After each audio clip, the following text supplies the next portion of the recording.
everybody. We're back. I'm Amy. I'm here with my friend Buck, and we are here to talk about putting some fun back into our dysfunctional lives. I'm a psychotherapist with over 35 years of experience, and I spent the last 31 of those with MS. And I've known Buck since the seventh grade. So, Buck, introduce yourself. I'm Buck. I've known Amy since seventh grade. I've been under psychiatric therapeutic care since fourth grade. OCD, and I still have it. Not bad. And throughout my life, I've consulted many therapists, psychiatrists, different medications. Now I'm diagnosed with bipolar and taking proper medication. And I'm also in an anxiety group, which is helping. I actually like going to the group. And Cool. before we start our topic, I'm going to ask, I'm going to tell you what my dysfunction is of the week. So at the gym, there are two treadmills that have TV. Yeah. So I like to watch the Connors on the TV while I use the treadmill. Yeah. So the other day, one of the trainers, and I used to work in a gym. So if you're working out in the gym and you're a trainer, you work there, if somebody wants that treadmill or that piece of equipment, you have to get off because members are more important. Makes sense. So one of the trainers, and she was with a friend, so they were using both treadmills. And I looked, after I stretched, I looked at how long they had been on, and it was an hour and a half. So usually at gyms, the longest you can be on is a half hour. There's usually a notice Yeah. so that everybody can use the treadmills. And the treadmills were full. So I'm at the top of the stairs, and the treadmill's right there. And I said, can I ask you a question? How long will you be? And she gave me a really dirty look. And I said, I like to use that treadmill because it has the television. And she's like, Yeah. 5 more minutes. So I went and worked out, doing bodybuilding. And I just kept checking because they're at the top of the stairs. The cardiovascular stuff's upstairs. And I just kept looking up there and looking up there and looking up there. And so finally, I did my complete workout downstairs, my bodybuilding, and I see her come down the stairs, and she doesn't even look at me, and then the other guy's just getting off the treadmill, the guy she was with, and he gives me a dirty look. And it's like, you were on there like 2 hours, just walking, not running or anything, just walking very slowly. And it's like, I don't know. But the dysfunction is it makes me so angry. And it's such a small thing. Like I could have listened to music and got on another treadmill, but I wanted that treadmill. I needed to have that treadmill. And it just made me so angry, So by the time I got on the treadmill, I had to work off all the anger. And it's stupid that was because it makes me angry. Yeah. Well, it's just rude. That number one, it's rude for anybody to like bogart a piece of equipment, but it's also super rude because they were people who worked there and they should have been deferential to the people who are paying money to be there. Right. That's their job is to like go, oh, of course. I mean, if you had come up to me and I was on there, I would have said, oh my goodness, yes, certainly. Here's it's all yours. I'm done. Yeah. That's your job. Because I looked at the time and it said an hour and a half, and I was like, "Are you come on? Who does this for an hour and a half? Like talking to each other or something? Is that the deal? They were talking to each other. Oh, and they were walking slowly, and I was like, what are you doing? What are you doing? And I'm so sorry. I ran gyms and I worked at gyms, had trainer gyms, and the rule was always, if a member wants that piece of machinery, get off. Get off. Absolutely. Get off, because you're not paying to be a member. The gym is paying you. We're paying you to be good to the member. Right. So make the member happy. And I've had people complain, the gyms I've worked at, where they say, this trainer won't get off the treadmill. This Yeah, trainer is really hogging the squat machine. So I right. had to walk up to him and I go, get off the machine. Yeah, They're like, but I'm not. I said, it doesn't matter. Your workout doesn't matter. doesn't matter. Just that we're If a not paying member you to work wants the out. machine, yeah, Being able yeah, to work out during your working time is a perk for right. sure. And Yeah, we're not paying you to do that. you Like have you a get free off. membership here because you work here. So you're not Yeah, paying to be here. So right. And they they are. are. They Yeah. are. We want them Get to be off happy. the Anyway, machine. yeah. So Yeah. the dysfunction is that it really just made me so angry, Yeah. and it's stupid because I could have, like I said, I could have just listened to music and uh, gone on another treadmill. But when I watch TV, like I watch the Connors, I realized how long I've been working out. I don't realize Right. how long I've been on the treadmill because it's over Right. and over. It just Yeah. distracts me. Yeah. So what is your dysfunction? Oh, my dysfunction is that I fell again the other day. I can't remember what I was doing, but I fell down and I gave myself a really bad bruise on my hip. And then this morning, I was putting something on the counter and I knew I was going to fall. My feet were too close together, my balance was off. I could feel myself falling. And when that happens, like a lot of times it happens if I'm going with my walker and my upper body goes too fast and my can't keep up, and I'll just go on so I might have like little bruises on my knees, but like to me it's no big deal and I can just like get myself back up. But when I'm falling and I know there's nothing I can grab onto or whatever, then I just go with it. I just go, okay, I'm gonna fall, bend my knees, go toward my butt or whatever part of my body is like, least least able to be injured, least vulnerable. So, and and that's okay. And I've never, I mean, knock on wood, I've never broken anything except my foot. That's another story.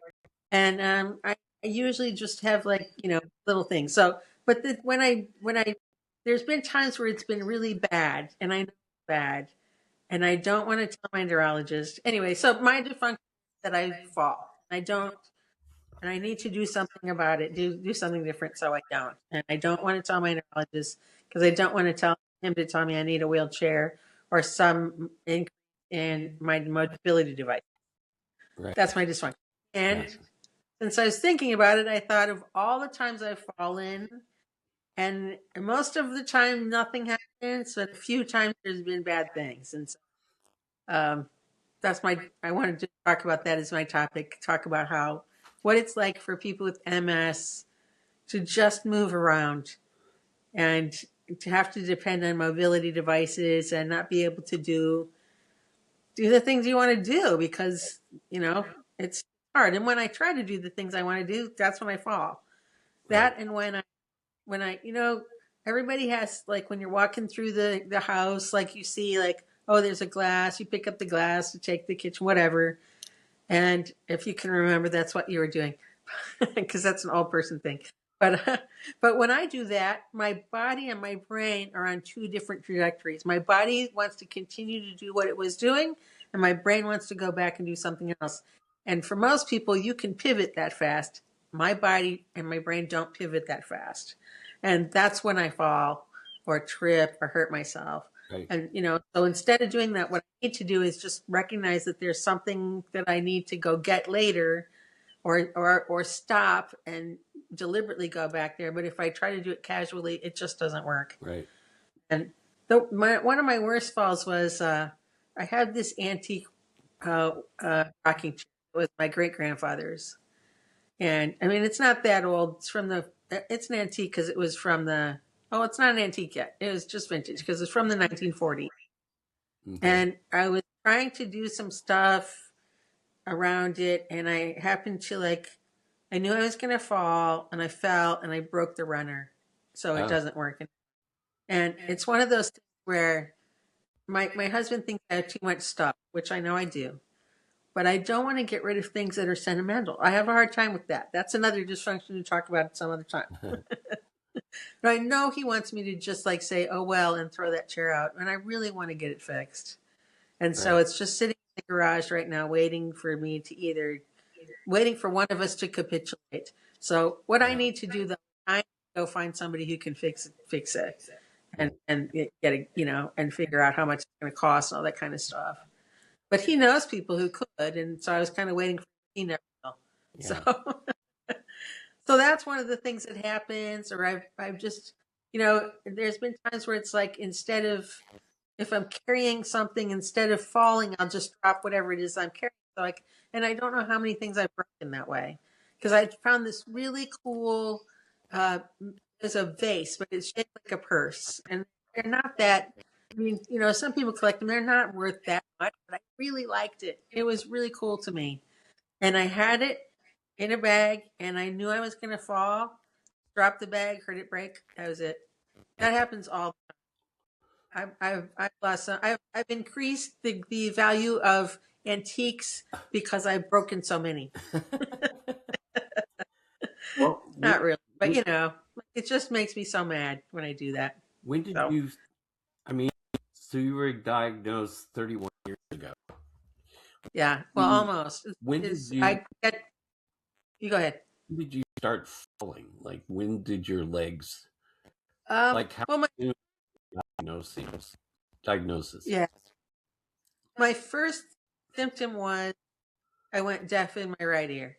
I never did recover the hearing in that ear very well. I still can't hear. If I close off this ear, it sounds like I'm underwater. So I still don't have hearing. That was my first diagnosis, my first symptom. Then I got double vision. That was really scary.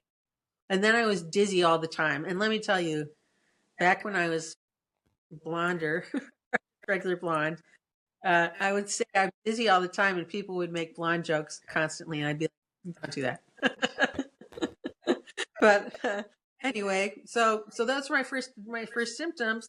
So it wasn't like lower body stuff; it was more upper body stuff. But then it started to be that my legs were not working. When I started to notice, like, I couldn't run, walking became harder. I used to get when Eli was a baby. I used to put him in the stroller. We would walk around the neighborhood literally for hours some days. I mean, like, just all over the neighborhood, up like across this major street into the next neighborhood over. I mean, I just used to walk like constantly, and then it started to become harder and harder, and that was when I kind of realized like it was going to be a much more difficult thing for me to manage. Was it? So Was it? Was it? You couldn't.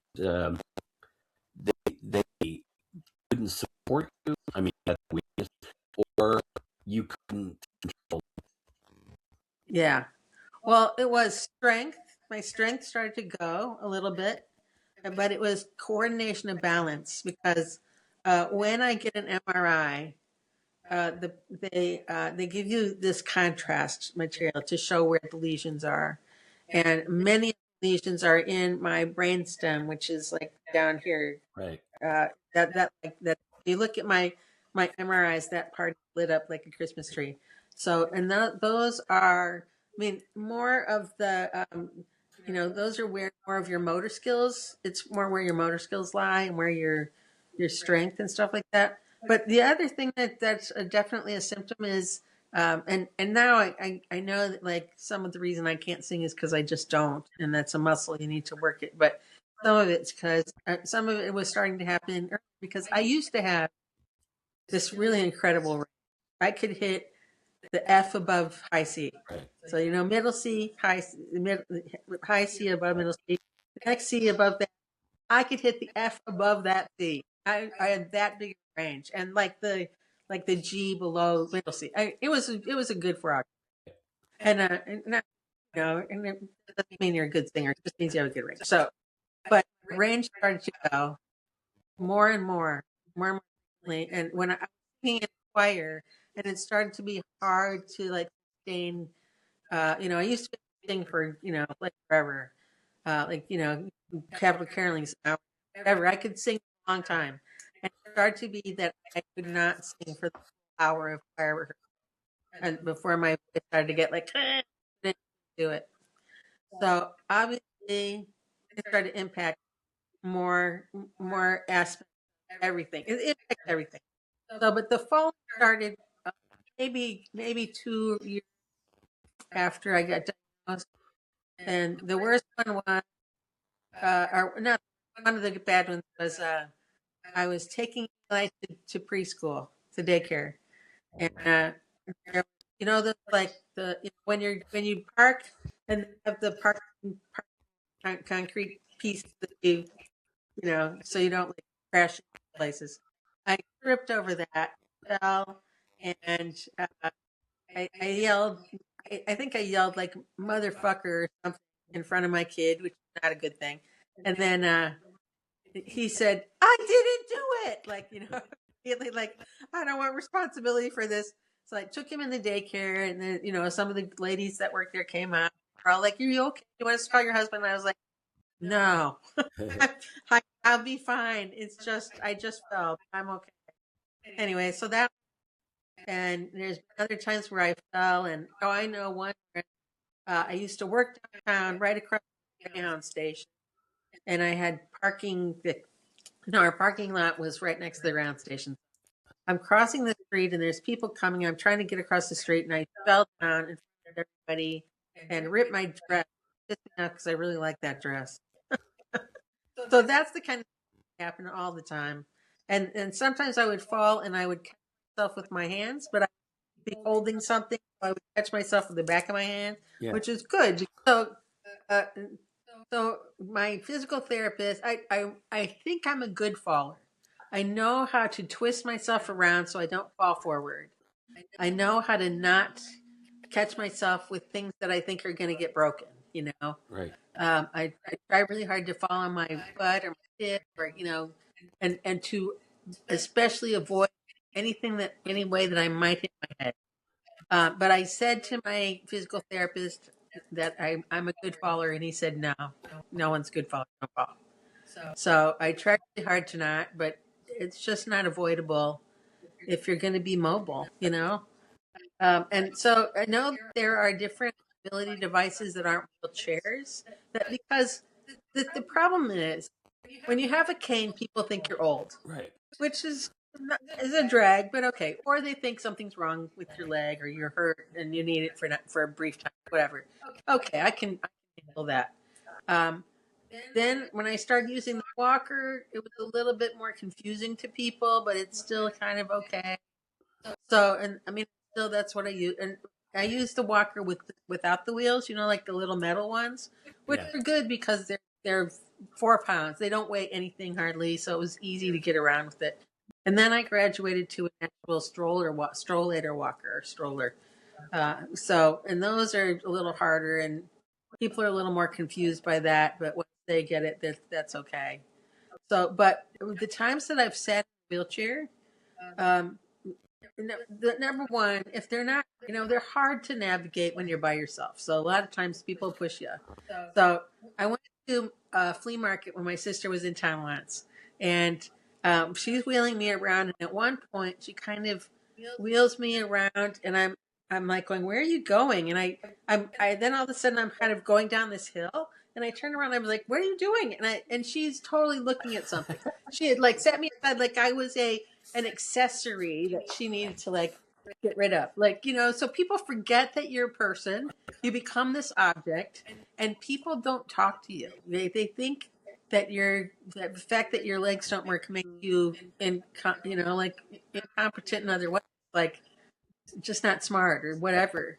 So, and I've had to like go, excuse me, you can talk to me. I can talk. My brain and my mouth still works, just my legs don't work. That's all. Yeah. So I don't want to be in a wheelchair unless they have these kind of mobility devices where you're it's a chair sort of, but you're not like low, because I think that the big part of it is like if you're too low, people like almost don't see Yeah. They you. don't see you. You know, they don't see you as a person necessarily. They see you as like a piece of equipment. You know, Yeah. it's very hard for people to like just pretend like they either pretend like they don't see the wheelchair and act like it's no big deal, but you could tell that they're uncomfortable, or they might say, "Bummer, why are you in a wheelchair?" or that kind of stuff. But it's just awkward and uncomfortable. They're not comfortable, and you can't get around, and I just don't want to end up in a wheelchair. Yeah. So Yeah, that's they're bulky and they're hard to turn, and I yeah. mean, unless you're really, really. I'm always amazed by. You ever watch the series Mom? I have not. You've never seen the What, series? I don't know who's in it. It's I don't even know Allison that. I don't Janney even. and Oh, what's her name? Ferris. Anna Yeah, Faris. yeah. I think I've seen clips of it, but I don't know if I've ever seen the actual show. So I've seen clips. there's a character later on in the series called Adam, and I think his name is William Fitchner, and I actually auditioned and was called back for a film that he was doing, um, Oh, and he is not handicapped. So this is a yeah, kind of controversial thing, I think, but he's in a wheelchair. He plays a stuntman who was snowboarding and went off a mountain, and is paralyzed from the waist down. So he becomes Allison Janney's boyfriend, and it's funny to see him like on the red carpet or something like that because he can walk, but on the series he's in a wheelchair, and he's really good at it. I mean, he's yeah, really good at maneuvering because her house, which is where most of the action takes place, is not wheelchair ready. yeah, So, but he's yeah, able to turn it and flip it up and do all kinds of stuff. And, it's just, it's yeah, amazing what he can do. He can carry yeah. her on his lap and stuff like that. But they had Well, a couple of really interesting episodes where she falls, Allison Janney falls and breaks her ankle or sprains her yeah, ankle. I think she sprained her ankle. So at the hospital, she demands that they give her a boot. So because she yeah. wants, she's kind of a narcissist. She Ah, wants attention. So she's in a wheelchair and she can't maneuver. So she knocks yeah. over all the tables and everything like that. And she's like, how do you, she goes, she says to him, nobody understands how hard it is to be in a wheelchair.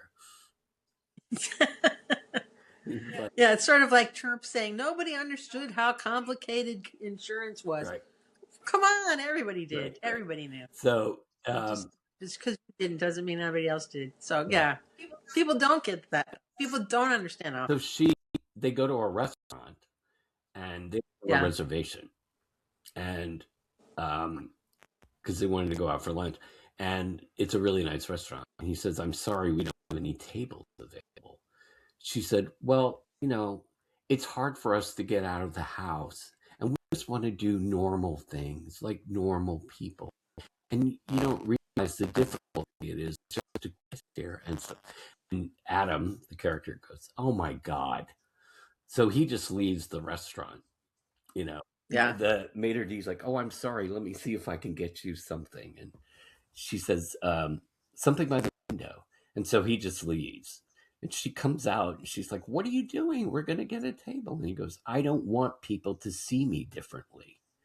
I don't want special favors.